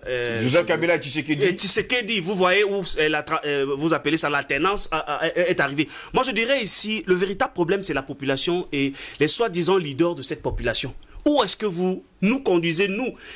Quels sont les moyens que vous, d'abord, les opposants qui intègrent, je vais vous appeler comme ça, les opposants intègrent, qu'ils militent pour le bien de la population. Comment vous les aînés, encadrés, nous, qui sommes les jeunes intellectuels, qui peuvent réellement apporter quelque chose? Vous vous rendez compte qu'au niveau de l'État, avec l'analyse et les recherches que j'ai faites, notre président n'est pas blanc à 100%. Mais je pense qu'il a mis sur pied certaines initiatives pour donner la possibilité à certains pans de notre société de se développer. Déjà, certaines libéralisations permettent en sorte que le Cameroun se développe. Le Cameroun n'est pas développé parce que le chef de l'État a signé des décrets qui permettent la construction des immeubles, les marchés, même comme c'est le bail Amselam comme fait. Mais il y a certaines choses qu'il a fait pour donner la population à la population. De s'épanouir un peu. Donc je dirais tout simplement que vous pouvez défendre Biya, mais non, je ne défends pas Biya. Ce n'est pas ça le sujet. Ce n'est pas le sujet. Je ne défends pas Biya, mais je dis tout simplement que ce n'est pas ça le sujet. Non, je dis tout simplement que je vais en venir avec vous, messieurs. Vous avez mal compris. Je vais aller avec André Kissé-Fanga. André Kissé-Fanga, est-ce que la France est aujourd'hui, elle est-elle prête à laisser tomber Idriss Déby Itno, quand nous savons pertinemment quand même que du côté du Tchad, il y a quand même une base militaire française qui joue également le Vatou du côté de la Centrafrique. On a l'impression aujourd'hui que le Tchad, c'est quand même le fleuron, il faut le dire comme ça, de la France dans l'Afrique centrale. Alors, quand vous regardez la situation, vous savez qu'il y a eu un sommet du G5 Sahel à N'Djamena. Hein? Et actuellement, visioconférence. Ouattara est en France et le nœud de problème, c'est qu'il faut qu'on lui fasse le compte rendu de ce G5 Sahel, alors qu'il n'est pas membre de G5 Sahel. Donc, vous voyez un peu, oui. Le G5 Sahel, on vous comprend. Le G5 Sahel, Monsieur Macron Macron. Macron. Soyez sérieux. Macron. On est sérieux. Soyez sérieux, monsieur, c'est Macron. Allons-y. Il n'a pas de rien venir. Oui. Mais après, il a fait sa vidéoconférence avec... En vidéoconférence avec les chefs d'État. Les chefs d'État. Oui. Leur instruisant, leur donnant les ordres. Et vous avez vu que ce rassemblement-là, où les chefs d'État du G5 Sahel sont venus déjeuner en N'Djamena parce qu'ils ne sont pas venus travailler, ils sont venus déjeuner, ils ont fini de déjeuner, oui. Et on leur a dit, bon, Barkhane ne bouge pas, on va essayer de... Alors si Barkhane ne bouge pas, ça veut dire qu'Idriss Déby ne bouge pas. Parce que celui qui fait la force du G5 Sahel, c'est justement Idriss Déby. C'est Idriss Déby. Oui. Et qui permet que aujourd'hui la France puisse avoir, parce que si on veut se déconnecter du nœud gordien qui est la France, alors il faut d'abord chasser la première base française qui est en N'Djamena. Si Idriss Déby ne peut pas prendre cette décision, on sait qu'il y a des contraintes, on sait qu'il y a des pressions, on sait qu'il y a des choses, il y a... Mais est-ce qu'on va toujours vivre là-dessus en disant on sait qu'il y a des contraintes, on sait qu'il y a des pressions? Mais c'est pour ça que... C'est ce que Patient Parfait-Dobe est en train de défendre là. Que Idriss Déby soit le Sankara. Quelqu'un l'a convoqué ici. Oui. Mais attends, il n'est plus à un âge où il aura peur... Il a 69 ans. d'un fusil sur la tempe. Parce qu'il en a vu des murs et des pas mûrs. Aujourd'hui, monsieur, si Idriss Déby veut entrer dans l'histoire, premier acte à poser, c'est d'enlever la base militaire française en N'Djamena. Vous savez que c'est la base la plus dangereuse dans notre zone, qui cause trop de problèmes en notre zone. Vous savez que la plupart de nos États ont failli être déstabilisés à partir de cette base-là. Et elle continue même parce que la plupart même subissent des pressions à cause de cette base-là et qui est bien entretenue. Idriss Déby lui-même a failli être victime. Vous vous rappelez de l'arche de Zoé? Oui. Des 7 Français qui ont été arrêtés par rapport au trafic des enfants, qui voulaient être condamnés. Tout un avion inondé d'enfants. Qui ont voulu être condamnés en N'Djamena. Vous avez vu quand Nicolas Sarkozy a annoncé « Je vais aller en N'Djamena, peu importe ce que ces Français ont fait, je vais les récupérer. » Et ils seront jugés en France. Et Nicolas Sarkozy a pris un avion, il est venu les chercher, il est rentré avec. Quand Idriss Déby a voulu faire un peu de force, il a dit « Non, la justice... » Vous avez vu la rébellion qui est entrée jusqu'au palais. Aux portes du palais de N'Djamena. On leur a dit, accompagné par des chars, hein. C'est quand il a dit oui, je me soumets, qu'on soi-disant pas extraordinaire, que les rebelles ont disparu. Ils ont disparu. Donc vous voyez ces contraintes-là, c'est parfois des choses, on se pose la question, mais c'est pas une raison pour... Ce n'est pas une raison pour absoudre le président Idriss Déby de tous ses péchés. Pour dire qu'aujourd'hui, il a une posture, et lui-même l'a dit, il a commencé à le dire, et c'est parfait qu'il le rappelait lors de son interview à France 24 RFI, que c'est la France qui m'avait demandé de me représenter et de modifier la Constitution, et ils ont même envoyé des experts dans ce domaine-là pour venir modifier la Constitution. Ça veut dire qu'en réalité, c'est la France qui dirige le Tchad. C'est simplement ce que ça veut dire.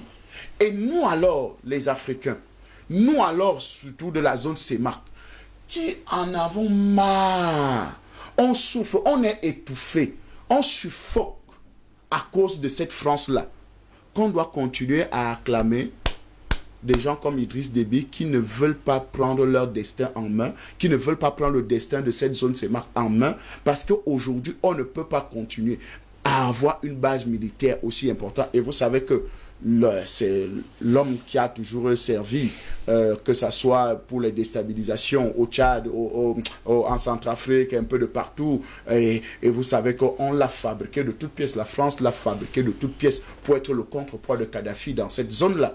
Et ils ont réussi parce qu'en réalité, après que Kadhafi soit parti, aujourd'hui c'est Idriss Déby qui mène toute cette zone-là, qui tient cette zone-là militairement, que ce soit même en rébellion, parce que vous savez que la plupart des rebelles, la plupart sont parfois, ceux qui menacent par exemple aujourd'hui la Centrafrique sont logés au Tchad. Donc, c'est tous ces éléments-là que nous disons, nous en avons marre parce que la France, en réalité, continue à avoir une très grande mainmise sur le Tchad. Et ça ne peut pas nous faire plaisir parce que nous avons besoin de liberté, nous avons besoin d'avoir un souffle nouveau. Et cette France-là ne peut pas nous permettre d'avoir un souffle nouveau avec ses sous-préfets qu'il a installés un peu de partout. Pendant ce temps, Simon D, la France n'est pas prête justement à quitter le continent africain et n'est pas prête à quitter le Tchad, n'est pas prête non plus à lâcher Idriss Déby Itno. En réalité, M. Ngoss, ce n'est pas la France qui doit quitter l'Afrique, c'est nous qui allons chasser la France. Voilà. On ne peut pas attendre que la France... Attendez, vous ne pouvez pas. Ce qui est curieux dans cette histoire-là, un pays qui se dit très très riche, vient s'installer dans un pays qui dit très très pauvre. Vous avez déjà vu un riverain dans la maison d'un pauvre s'installer? Jamais. On le chasse, il ne part pas. Tu dis, je viens t'aider. Il dit, mon frère, merci, tu m'as aidé, j'en veux plus. Tu ne veux pas partir. Il faut que le peuple prenne sa responsabilité. Je dis encore, c'est nous qui devons nous organiser. Parce que si on affronte les Français dans tous les pays africains, il doit partir. Il n'est pas question qu'on... Mais le problème est le suivant, Simon D, sans vous couper. Hein, à chaque fois que les populations se lèvent pour dire non à la France, ce sont les mêmes chefs d'État qui envoient les policiers, les militaires, les gendarmes dans la rue pour les chasser. Monsieur Ngoss. Disons-nous quand même les vérités. Monsieur Ngoss, vous ne pouvez pas me dire que si 3 millions d'Africains se mettent quelque part pour dire non, la France, les 3 millions de manifestants vont être tués par 10 000 soldats. C'est pas possible. C'est parce qu'on n'a pas réussi à mobiliser la population. La peur nous a tenus. Il faut qu'on essaie de rompre avec cette peur. Je dis encore que si 10 000 Camerounais vont... Il y a des colonies qu'on appelle Carrefour qui sont en train de tuer l'économie camerounaise. On en a parlé sur ce plateau. Hein. Oui. Si on réussit à mobiliser 10 000 Camerounais qui vont dire on ne veut plus de ça. J'étais à Yaoundé, j'ai vu tout un domaine qu'on a donné pour construire un magasin Carrefour. Au détriment des Camerounais qui se battent pour faire du mail du Cameroun. On est fatigué. Si nous on se mobilise, vous dites non. On a même cassé les gens qui habitaient. On a même cassé les gens qui habitaient. Des Camerounais sur leur terrain. Monsieur Ngoss, vous voulez qu'on continue à accepter des trucs comme ça? Et c'est l'œuvre des Français. Avec la complicité de nos dirigeants. Moi je dis non. Je dis encore non. Je suis dans une structure qu'on appelle le Made in Cameroun. Et bientôt ce sera le Made in Africa. On produit ce qu'on consomme. On consomme ce qu'on produit.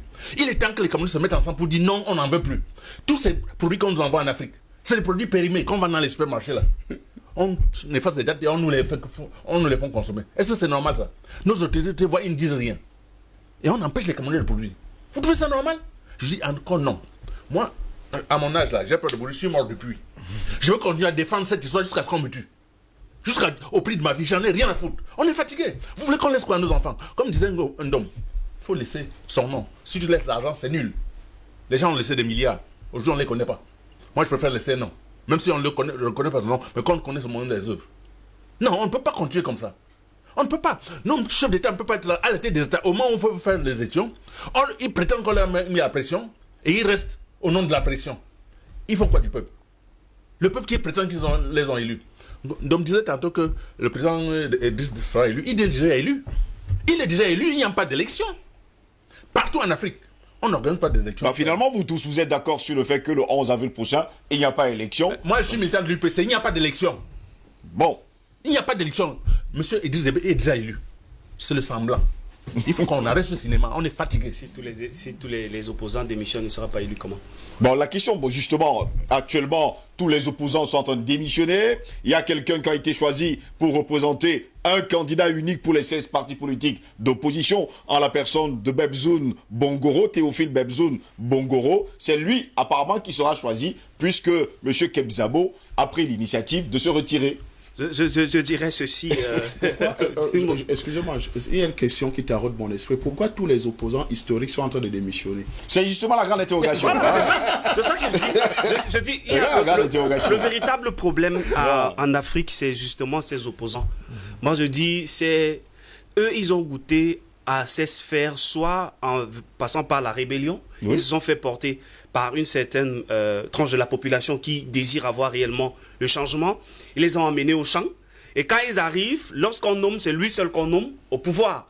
Alors la population, depuis près de 60 ans, ils se rendent compte que lorsqu'ils vont avec des opposants, justement des soi-disant opposants, pour réclamer leurs droits, lorsque l'opposant est devant, lorsqu'il arrive, c'est pour lui et sa famille. Et il continue à crever. Moi, je dirais tout simplement qu'au moment où, en Afrique, il y aura des vrais porte-paroles de la population qui se feront entendre et qui poseront des actes concrets, mobiliser justement cette population-là, ça ne manquera pas. Parce que, comme le pasteur a si bien dit, on en a marre. Et c'est exaspérant parce que la misère est à tous les niveaux.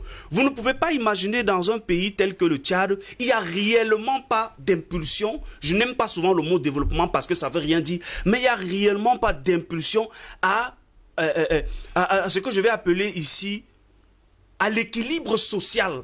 À ce que chaque citoyen peut jouir réellement de sa citoyenneté appartenant à une zone précise de ce continent. Parce que le Tchad a certaines richesses que si on repartit, chaque citoyen peut bien vivre. Si je vais faire le ricoche par rapport au Cameroun, je vais dire, le Cameroun est tellement riche en termes d'intelligence, en termes de matières premières, en termes de tout type de ressources, le Cameroun en a. Mais le problème se situe à quel niveau ? Les leaders, nous avons vu pendant les élections passées. Les 2018. leaders, oui, 2018. Les leaders, les soi-disant leaders de l'opposition, j'ai accompagné plus d'un, mais aujourd'hui, ils sont assis carrément dans ces postes où ils ont eu. Depuis qu'ils sont là, qu'ont-ils fait réellement pour la population ? Soyons sincères, nous on ne peut plus suivre ce type de personnes. Et ceux qui arrivent, qu'est-ce qu'ils posent réellement comme acte au niveau de chaque circonscription où ils vivent? Voici ce que j'ai fait et j'ai organisé. Voici où on m'a arrêté et tout. Moi je félicite Patient Parfum d'Homme parce que son parcours par rapport à ce qu'il devrait faire et a fait est louable. Ils ont posé des actes, mais je dis ça ne suffit pas. Lui, au niveau de lui, quels sont les jeunes réellement qui, par sa fougue, sa rage, a encadré pour donner le bâton justement de commandement. C'est vrai de taper en haut. Chacun ne fait à son niveau que ce qu'il peut. La population suivra ces leaders de l'opposition, ces leaders intègres de l'Afrique, parce que même au Tchad, il n'y en a pas. Vous voyez, ceux qui sont, qu'on dit, qu'on prétend être des leaders réels de l'opposition pendant tant d'années, aujourd'hui ils démissionnent. Pour qui représentent le peuple?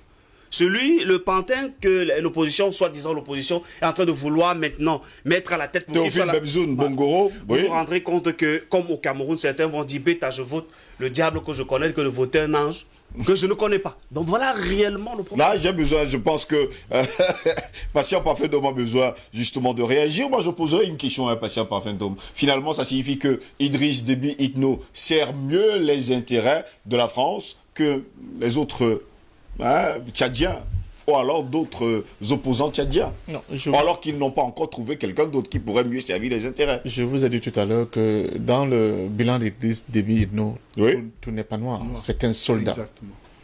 Qui a eu à sauver des vies. Qui a eu à... Mais on a plus l'impression qu'il y a plus d'ombre que de lumière. Oui, peut-être. Qui a eu à sauver des vies, qui, de par son engagement, a eu à vraiment à nous dispenser de beaucoup de malheurs. Ça, il faut le dire. Ne pas le dire, c'est faire preuve de malhonnêteté dans notre sous-région. C'est un type courageux, c'est un soldat courageux qui, face, n'est-ce pas, au péril qui était à nos portes, a pris son courage à deux mains pour essayer de faire, d'annihiler, n'est-ce pas, tous ces grands périls. Ceci étant, et ça, je vais répondre à mon jeune frère pour lui dire, bon, attends, ok.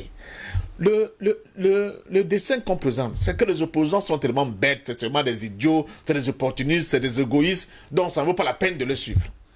Bon, et ceux qui sont au pouvoir alors, ils font quoi? C'est ça le problème. Donc je dis que c'est la France le problème. Il faut que vous compreniez très bien ce que je répète chaque jour. C'est la France le problème. Elle a mis un point d'honneur à écarter complètement de l'espace politique ceux qui pouvaient lutter pour l'alternative au sommet de notre temps. Et ils ont continué à entretenir, n'est-ce pas, vraiment à caresser dans le sens du poil, ces opposants, justement, qui ne sont pas les opposants au système, mais qui ne sont que les gens qui disent, oui, Ngossa a mis trop longtemps au niveau de la matinale, je peux le remplacer, donc patron, à Paris. Est-ce que tu peux dégager Ngossa pour que je prenne sa place? Je vais continuer à mieux défendre tes intérêts. C'est ça, justement. Mais ça, ce ne sont pas des opposants, monsieur. Ce sont des opposants. C'est des opportunistes. Ce sont des petites batailles à l'intérieur d'une maison. D'un même parti. Et ils disent au patron qui est là-bas, nous sommes là pour protéger vos intérêts. Tous ceux qui se sont attaqués aux intérêts du patron, pour libérer le peuple, on les a écartés. Écartés de manière brutale. Je dis bien brutale. Ah ouais. Vous ne pouvez pas expliquer pourquoi. Excusez-moi de faire une dérogation. Il y a un parti politique au Cameroun qu'on appelle du PC Mandem. Vous le savez? Ce parti a été resté en justice à la Cour suprême, dans la Chambre administrative de la Cour suprême qui est habilitée à décider de ces questions-là. Et par quelqu'un de pouvoir, hein, pour dire ces gens-là n'ont pas le droit d'exister en tant que parti politique. La Chambre administrative de la Cour suprême, à deux reprises, a rendu une ordonnance qui dit que ce parti politique est légal et doit compétir. Le ministre André Tchungui a dit au président de cette Chambre administrative de l'époque, ok, comme tu es la justice, tu penses que tu es fort. Je vais voir comment tu vas les permettre de compétir sur le plan légal. Et depuis là, ce parti politique, ils sont allés même à la Cour africaine des droits de l'homme et des peuples. La Cour africaine des droits de l'homme et des peuples leur a donné raison. Jusqu'à aujourd'hui, on n'existe pas. Vous n'existez pas. Moi, je suis militant de ce parti. Vous voyez? Donc, il y a des cas de violence flagrants comme ça de la loi, de la Constitution, notre propre Constitution même, qui explique qu'il y a certains hommes politiques, monsieur. Quand vous êtes de cette couleur-là, on vous écarte brutalement. C'est comme ça qu'on a éclaté le Mouniobé, du jeu, les Moumiens, les King Abel, les Barthélemy Boganda, parce qu'ils étaient contre le système imposé par Paris, qui continue de crier, n'est-ce pas, de celles que c'est comme celles que nous voyons au Tchad. Et nous appelons donc, nous disons donc à nos décideurs du moment, il n'est pas tard. Il n'est pas tard de s'asseoir avec l'essentiel, n'est-ce pas, de votre peuple, pour que de manière autonome, les Africains puissent adopter eux-mêmes, c'est ce que j'appelle des consensus républicains. Comment vous pouvez imaginer, comme un pays comme le Cameroun, on n'a jamais eu de constitution, c'est-à-dire le Cameroun de manière autonome, ne se sont pas assis pour décider c'est quoi les valeurs fondamentales. On les a constitués. Mais c'est quoi cette histoire? Ça fait 61 ans. Donc quand nous gueulons là, quand nous hurlons, parce que nous savons que tant que ces accords-là vont perdurer, tant que ces bases militaires vont perdurer, tant que ces francs CFA vont perdurer, c'est comme un petit poisson rouge qui tourne dans un bocal. On va jouer les énervés dans le bocal, mais on ne va jamais sortir du bocal. Il faut casser ce bocal-là, et pour le faire, nous avons des intelligences, monsieur. Ne surtout pas les Tchadiens. Il y a beaucoup de Tchadiens extrêmement intelligents. Bien sûr, Moi, je suis en train de lire un livre d'un ancien ministre tchadien qui parle des énergies renouvelables. Je peux vous le passer. C'est de la fine crème du point de vue de la réflexion au niveau de l'Afrique. Il y a des Tchadiens qui sont extrêmement... Iboumar, c'était un docteur d'état en mathématiques. Attention! Donc, je pense que le problème que nous avons aujourd'hui au niveau de notre continent, c'est ce manque d'acceptation de la part de nos dirigeants de moment pour dire, bon, ok, mais retournons-nous entre nous, cuisinons notre petite soupe entre nous, sans qu'il y ait l'influence trop et le regard trop pesant de Paris dans nos affaires domestiques. C'est tout le problème. Si nous ne le faisons pas, c'est pour ça que nous sommes dans cette lutte-là, effectivement, on va continuer à avoir ce que vous appelez des élections, qui pour moi ne sont que des petites mascarades électorales, et on voit au Cameroun, quelqu'un avait la même mauvaise loi. J'ai crié, j'ai dit, n'allez pas à ce traquenard, et il va. Son ambition, c'était pour qu'on dise que les leaders de l'opposition. Après les élections qui suivent les législatives, les municipales, il dit que je n'y vais pas parce que la loi est mauvaise. Alors, quand tu allais la présidentielle, elle était bonne. Et tu portes le toge de leader de l'opposition. Avec quelle élection? Avec quelle loi? Voilà, vous voyez le manque de consistance des personnes, de nos gens. Mais vous savez pourquoi? Parce que la plupart ont été formatés à Paris. Ils sont dans les loges maçonniques. Ils sont dans X, Y, où reçoivent des ordres. On leur dit attention, c'est trop délicat, il faut parler loin. C'est comme à l'indépendance, les gens disent que Oumiobe réclame l'indépendance, alors qu'au Cameroun, on ne sait même pas fabriquer une bouchée d'allumettes. Donc nous voulons être encore dans un truc contrôlé par Paris. Nous sommes encore. Depuis ce temps-là. Voilà les problèmes des Africains. Messieurs, on commence à entrer. C'est un manque de courage incroyable. On commence à entrer dans le vif du sujet. Il y a également Simon D, qui est UPC dans l'âme, qui a besoin de dire quelque chose. Allez, si vous pouvez réagir. Au docteur. Oui. Il faut que le docteur Mbaye. Ce n'est pas son procès. Hein. Non, c'est pas un procès. Il n'y a pas de problème. Ce soit le procès. Je pense que c'est suffisamment aussi. C'est à l'attention de tout le monde. C'est pas lui. Quand je dis le docteur Mbaye, c'est seulement une manière de dire. Je voulais seulement que les Africains sachent que, même si tu es un père de famille et que tu travailles, c'est quelqu'un d'autre qui contrôle ton porte-monnaie, tu ne peux prendre aucune décision.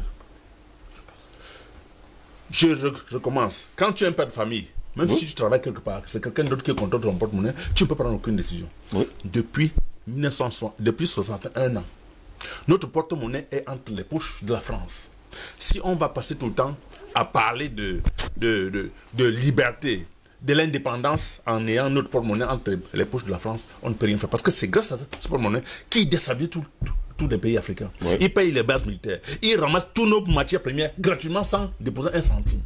Alors vous voulez qu'avec une telle facilité, la France quitte l'Afrique? Ce n'est pas possible. C'est à nous de nous battre pour dire notre monnaie désormais, c'est nous. Et ce n'est pas les chefs d'État, je suis désolé. Si les gens pensent que les chefs d'État vont prendre des décisions, ce n'est pas possible. Parce qu'ils sont tenus.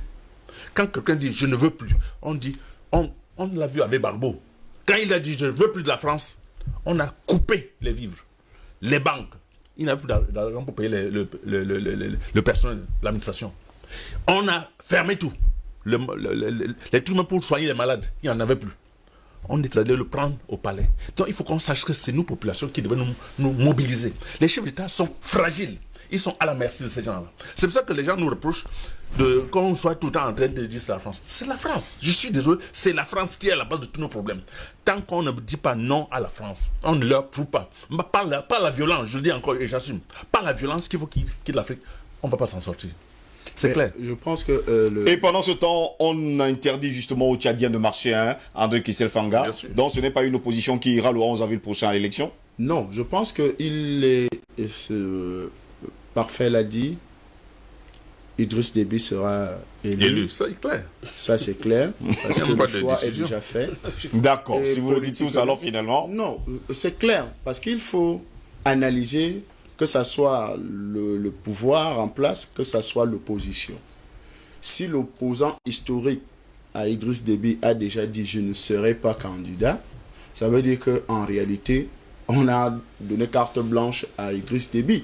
Et qu'est-ce que cet opposant historique a déjà fait pour contrecarrer le pouvoir d'Idriss Déby? Rien du tout. Et aujourd'hui, l'ancien rebelle qui a côtoyé le pouvoir, qui a marché avec le pouvoir, qui est aujourd'hui voulait montrer autre chose. Plusieurs autres en ont été réalité, blessés. c'est un problème familial, en ce que je peux conclure. Vous comprenez un peu, qui se retrouve simplement à la place publique. Mais nous avons le problème au-delà de que ce soit des chefs d'État, que ce soit de ses opposants. Nous avons besoin davantage de sensibiliser nos populations sur les vrais problèmes que nous avons. La sensibilisation de ces peuples-là, surtout le peuple tchadien, c'est de dire que nous n'avons pas besoin de ce costume qu'on appelle la démocratie. Parce que la démocratie, c'est exactement ce que l'Occident utilise pour nous opposer, en réalité. Pour nous détruire, pour nous mettre face à face, pour nous mettre armes les uns contre les autres, armes contre armes et tout le reste. Et on perd plus de temps à discuter, à échanger, à débattre sur des sujets qui ne nous aident pas. Vous comprenez un peu, parce que quand on parle de démocratie, on parle d'opposants, on parle au pouvoir, d'alternance, on parle de toutes ces choses-là. Ça ne nous aide pas grandement, véritablement. Vous avez vu le royaume chérifien, c'est un royaume, c'est-à-dire je parle du Maroc. Oui. Est-ce que le Maroc n'a pas de développement, n'a pas de rue, mais ils ont un roi, ils ont quelqu'un, ça c'est un pays africain. Oui. Vous voyez un peu. Donc pour dire que il y a des choses qui ne nous sied pas, qui ne nous aident pas.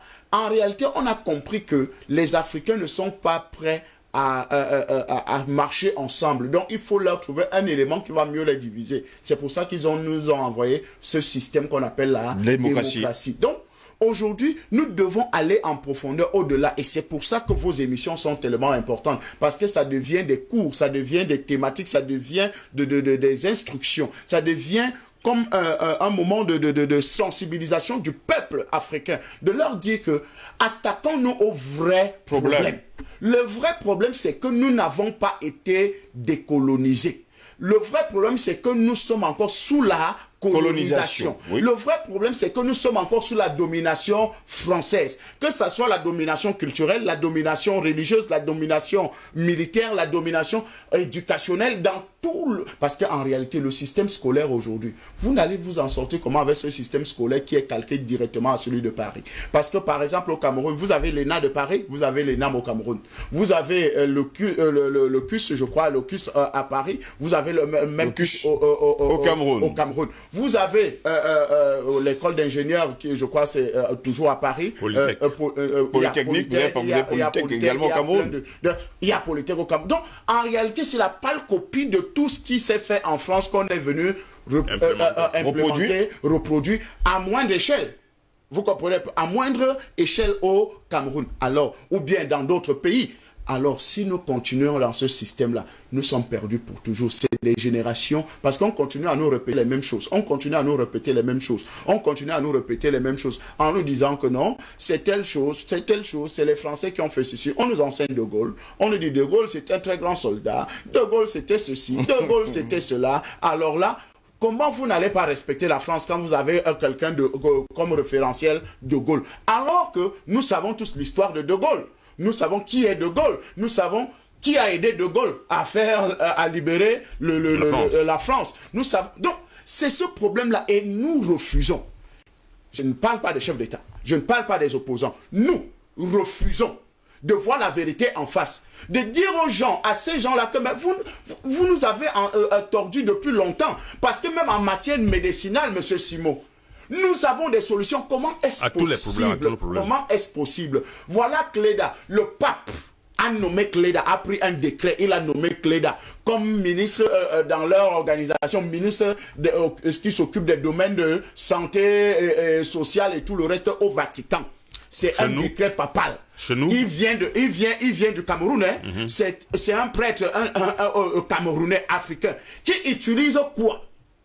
Qui utilise la médecine naturelle pour soigner les gens. Le pape, qui est presque le summum du monde, qui tous les présidents du monde viennent baiser la main, dire que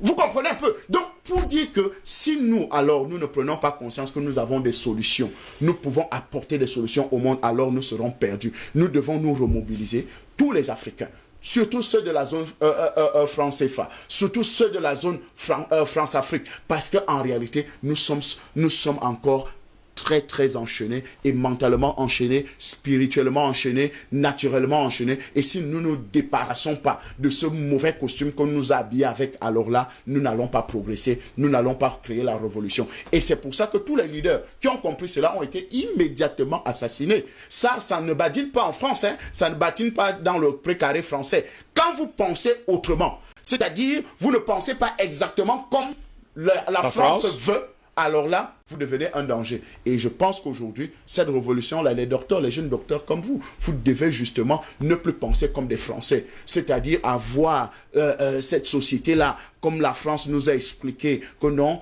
la République c'est ceci, la République c'est cela, voilà comment ça fonctionne. Non, nous ne fonctionnons plus selon la République. Même la même France a créé sa révolution. Pour arriver à la République, il a fallu une révolution. La révolution française, vous la connaissez très bien. Elle a détruit la monarchie, elle a détruit le système qui gouvernait la France. Aujourd'hui, on parle de République en France. Et si nous-mêmes alors, nous prenons notre décision, nous Africains, de détruire ce système qui a été bien construit par la France, alors nous pensons que nous allons laisser un héritage véritable en nos États. Messieurs, permettez-moi de lire les messages de nos téléspectateurs ce matin. Après, nous allons nous séparer plus que 20 minutes pour sortir de cette autre édition de DBS Matin. Bonjour à tous, il est temps que nos populations apprennent les soulèvements dans les bonnes conditions, de façon que les présidents africains respectent les populations et non les colonisateurs. Ils sont prêts à finir avec les populations et non les djihadistes. Population, levons-nous, plus rien ne reste.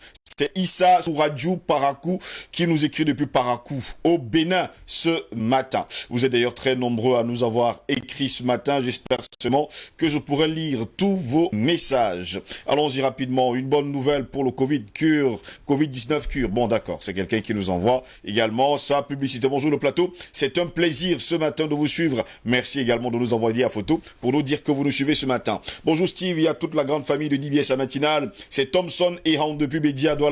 Pour la thématique de ce jour, je vais réitérer mon propos d'antan. Les Occidentaux n'aiment pas les chefs d'État qui ont été des hauts gradés militaires parce qu'ils connaissent la stratégie de guerre, la géopolitique et la géostratégie. L'Afrique a besoin des hommes comme le maréchal Idriss Déby Itno, des sages tels que son excellence Paul Biya, Obiangema Bazogo, pour obtenir sa souveraineté, la souveraineté totale. Que Dieu bénisse abondamment l'Afrique, et vous aussi au plateau. Thomson et Iran qui nous écrit depuis Bédi, ici même à Douala. Allons-y avec les messages. Bonjour Dibier, c'est Latifou Moula depuis Sokodé au Togo. Moi, je ne sais pas exactement pourquoi l'on peut s'en prendre à une force de l'ordre dans un char blindé. Si vraiment c'était pour les tuer, est-ce Est-ce qu'il va en rester une seule personne? Parlant du départ du maréchal du pouvoir, quelle garantie le peuple tchadien lui réserve après qu'il ait quitté le pouvoir? C'est là notre problème à nous les Africains. Les gens se promettent de passer l'éponge sur ce que le blanc a fait à l'Afrique, mais ils ne sont pas capables de nous pardonner entre nous. Qu'est-il arrivé à ceux qui ont accepté de passer la main? Réfléchissons profondément à cet épisode. Merci à vous Latifou Moula depuis Sokodé au Togo. Bonjour Steve, mon nom c'est Michel du Togo. Je vous remercie d'avoir réveillé l'Afrique que nous devons, qui doit se libérer de la barbarie française et que bientôt la langue française va disparaître et nous allons parler une autre langue, parce qu'on est fatigué des faux français. Merci DBS TV, merci également à vous, Michel, depuis le Togo. Il y a un problème sérieux avec les opposants africains qui, à un moment, considèrent la liberté comme du libertinage et les dirigeants qui manquent souvent de tact. Et dans le cas particulier du Tchad, il n'y a que des présidents mal élus et illégitimes. Force à ce peuple et Dieu veillera. Waraba depuis Kribi. Merci également à vous qui nous écrivez depuis Kribi, la ville balnéaire du Cameroun. Bonjour Steve et au panel, en fouillant sur Internet, j'ai trouvé cette citation du président du Cameroun qui me questionne et m'inspire réflexion, archive, la conception de la démocratie, selon Paul Biya lors du discours d'ouverture du premier congrès extraordinaire du RDPC le 8 octobre 1995 à Yaoundé. Il n'existe pas de modèle unique et universel de démocratie. La démocratie que nous bâtissons au Cameroun se fera à notre rythme, en tenant compte de nos spécificités, de nos réalités, de nos traditions et de nos possibilités. Une démocratie solide, durable et forte. La démocratie camerounaise n'est pas une démocratie imposée, elle doit être comprise, acceptée et partagée par la plus large majorité. C'est signé son Excellence Paul Biya. Merci également à vous Alain Olivier de nous avoir écrit ce matin. Bonjour le grand combattant Gauss, bonjour, bon courage à vous et à vos panélistes. Dilo est en train de payer son ignorance des lois de Western. En effet, le chef bandit tire toujours sur ceux de ces hommes qui réclament la même part que lui. Leçon à ne pas négliger lorsqu'on est au service d'un grand malfrat. C'est le moment pour certains panélistes de découvrir le vrai visage de Fernando Sancho du Tchad. C'est Dombaï Tolje Taran depuis le Burkina Faso qui nous a écrit ce matin. On vous comprend parfaitement. Bonjour Monsieur Gauss. Tout simplement, Déby protège l'intérêt français au détriment des peuples tchadiens. C'est Adamou qui nous écrit depuis Maroua. Bonjour Monsieur Gauss et à tous vos panélistes. La démocratie doit être un thème à aborder, étudier et même fier par de vrais intellectuels dans notre contexte réalité. Si on veut être quand on observe le travail à abattre dans la politique et tous les défis à relever, un homme normal devrait même éviter de se représenter car la pilité est énorme. Seuls les courageux sont prêts à donner leur vie et à sacrifier d'autres choses. Les peuples doivent se représenter. Mais frère, qu'on observe car le pouvoir est dans certains vues comme un amassement de biens. Une famille aurait si jamais son fils est élu président public. Monsieur Ngoscar, il va travailler, mais on fait plutôt la tête. Mais on garde espoir. C'est Moto qui nous écrit la Suisse ce matin. Bonjour la matinale, bonjour Monsieur Ngos, très bonne thématique face au Tchad n'est que la continuité d'État-nation. Nous savons tous que nos États actuels sont une construction coloniale. L'exécutif est le socle de l'administration, qu'il a voulu ainsi, car il faut toujours un homme qui incarne les institutions et la même mise naturelle. Monsieur Ngos, par rapport à la thématique, pensons que tant que le stock sociologique en ce qui concerne les pays africains auxiliaires de l'administration artificielle coloniale que prescrite par la colonisation, l'alliance au niveau de l'exécutif sera toujours source des revendications et conflits post-élection à cause du manque d'un contrat social dans nos États-nations. Le sociologue sur le plateau doit rester dans son domaine d'expertise et nous clarifier sur la définition des institutions et le contrat social. Merci Sébilim Jonas du Parti communiste du Cameroun qui nous a écrit ce matin. Monsieur Otto Efoula nous a écrit mais a effacé. Allons-y rapidement avec Makita. Bonjour DBS ce matin, bonjour le panel. Le Tchad, le Cameroun, le Gabon sont de la même famille. Monsieur Fanga, la musique qui joue dans la maison du canard est la même dans la maison du coq. Nous devons savoir que quand un ministre est en fonction, il ne sert pas le pays, mais l'homme qui l'a nommé. C'est la réalité au Cameroun, au Tchad, je veux dire en Afrique. Soyons sérieux et surtout en Afrique centrale, les chefs d'État fabriquent les élections et les remportent toujours. Je voudrais rappeler que un ministre ne prend aucune décision. Je dis bien aucune. C'est toujours sur haute instruction de celui par qui on a été nommé. Lorsque vous avez des idées de rénovation ou idées progressiste, on vous pousse à la démission et c'est ce qui pourrait expliquer le départ de certaines personnalités à partir du gouvernement qu'ils servent. Ce qui se passe au Tchad est aussi l'apanage du Cameroun. Toutes les maladresses, c'est pour se maintenir au pouvoir et maintenir les peuples en captivité. Très bonne journée à vous, c'est Makita Joseph depuis Douala, ici même au Cameroun. Bonjour Steve et à tous vos invités, surtout bonne guérison au président Badakani. Je ne sais plus ce que Idriss Déby peut donner au Tchad après 30 ans, sinon le ruiner. Et ce qui se passe là reflète bien ce qui se passe dans la plupart des pays dits francophones où les opposants sont pour la plupart des anciens amis du régime. Et cela sème la confusion dans les têtes des peuples qui ne font plus confiance à toute la classe politique. Je pense bien qu'on doit repenser le système de gouvernance dans nos pays où soit nous aliénons avec la démocratie en respectant ses principes et aux opposants, ils ne font que toujours récolter ce qu'ils ont sémé, puisqu'ils ne sont ni chauds ni froids, ils seront vomis par ceux avec qui ils ont mangé hier, même par le peuple.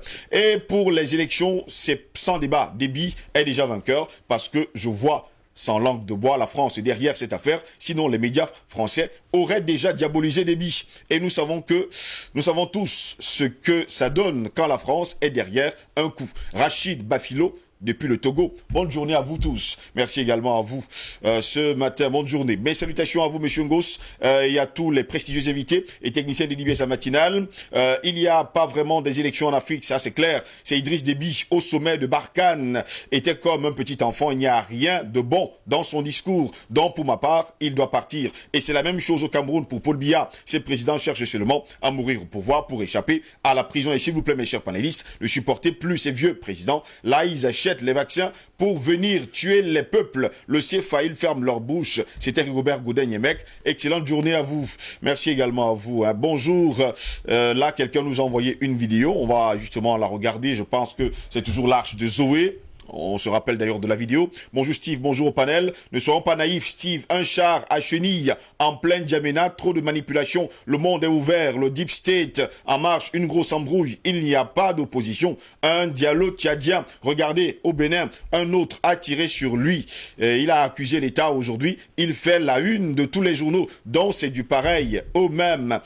Patient Parfum d'Homme, c'est du business. Le Cameroun, ce n'est pas exempté. Afrique francophone, nous attendons le prochain boss du précaré, le mathématicien, question de temps. La gêne avec la RCA aujourd'hui, c'est ça, soutenons le mathématicien de Bangui. En tout cas, c'est ce que la personne nous dit. Steve, le sommet du G5 au Tchad, regardez les invités, les 5+, Ghana, Sénégal, Guinée-Bissau, Côte d'Ivoire. Cela ressemblait à une rencontre maçonnique. Pauvre Afrique. Merci également à vous qui nous avez écrit ce matin. Maman Messi nous a également écrit « Bonjour le panel, descendre dans la rue va amener le désordre. Les manifestants sont difficiles à contrôler. Qu'on passe par les assemblées nationales, les représentants des peuples pour une abolition du franc CFA. La France partira seule, le reste viendra. Les marches sont compliquées. » C'est Maman Messi qui nous le dit. C'est une maman. Vous devez comprendre également sa position, messieurs.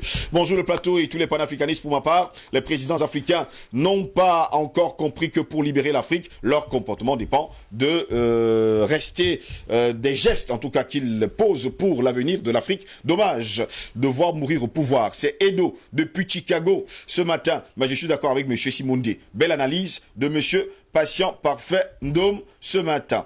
Permettez-moi de lire un dernier message, il y en a tellement. Bonjour le panel, ravi du débat de ce matin. Je ne vais pas trop dire ce matin, M. Parfait Ndom a tout donné et dit dans tous les détails réalistes du terme. Et pour finir, M. le maestro Simo, tu es un aura fort de franchise quand vous êtes sur les différents plateaux de ce pays. Les Africains attendent que les vautours de COP français s'en aillent. Rêve. Hier, le débat nous parlait des lingots d'or gardés dans les trésors français. Est-ce que la France possède une mine d'or? C'est pour dire la France vit quand son cœur l'Afrique bat pour ravitailler ses caisses en sang et malheureusement ce sont du sang des pauvres Africains qui malheureusement ont pour leader ceux-là qui veulent juste laisser de l'argent, du sang à leurs enfants plutôt que de laisser un grand nom qui traversera des millénaires en pensée positive. C'est Étienne Ganou qui nous a écrit depuis Douala ce matin. Il y a encore plus d'une dizaine de messages mais on ne pourra pas les lire ce matin. J'ai d'ailleurs également le président de l'OPDH Tchad qui nous a écrit ce matin.